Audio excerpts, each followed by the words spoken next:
Hi friends, మీకు ఈ video నచ్చితే లైక్ చేయండి, సబ్స్క్రైబ్ చేయండి.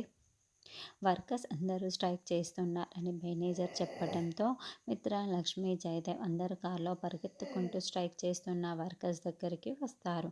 అప్పుడే మేనేజర్ పరిగెత్తుకుంటూ లక్ష్మి, మిత్ర దగ్గరికి వచ్చి, సార్ వీళ్ళు కావాలని స్ట్రైక్ చేస్తున్నారు సార్, మన నుంచి ఎలాంటి తప్పు లేదని అతను చెబుతూ ఉంటే, అవును నాకు కూడా తెలుసు, మేము మాట్లాడతాంలే అని లక్ష్మి, మిత్ర చెబుతూ ఉంటారు.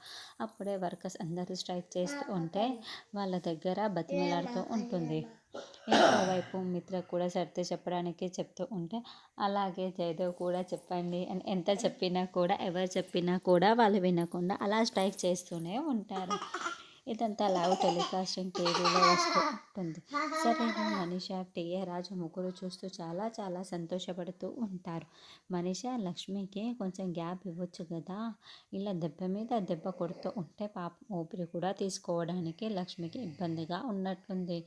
నువ్వు పెట్టే ఇబ్బందుల్ని తట్టుకోలేక ఆ ఫ్యామిలీ మొత్తం కలిపి సూసైడ్ చేసుకుంటుంది అని సరి ఉంటుంది. అప్పుడు ఏమైంది సరియో, నేను అప్పుడే ఆ లక్ష్మిని అలా వదిలేస్తానా?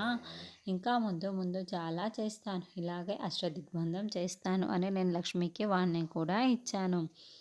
నేను పోరాడతాను అని లక్ష్మి నాతో ఛాలెంజ్ కూడా చేసింది. ఎలా ఛాలెంజ్ గెలుస్తుందో నేను చూస్తాను, చూస్తూ ఉండు, ఇంకా ఇంకా ఏమేం చేస్తాను అని మనిష చెబుతూ ఉంటే, అప్పుడే లక్ష్మి మనిష ప్లాన్ని తిప్పికొట్టడానికి ఏదో ఒకటి ఆలోచిస్తూ ఉంటుంది. కళ్ళు మూసుకొని మరి ఆలోచిస్తూ ఉంటుంది. మరి ఈసారి లక్ష్మి ఏ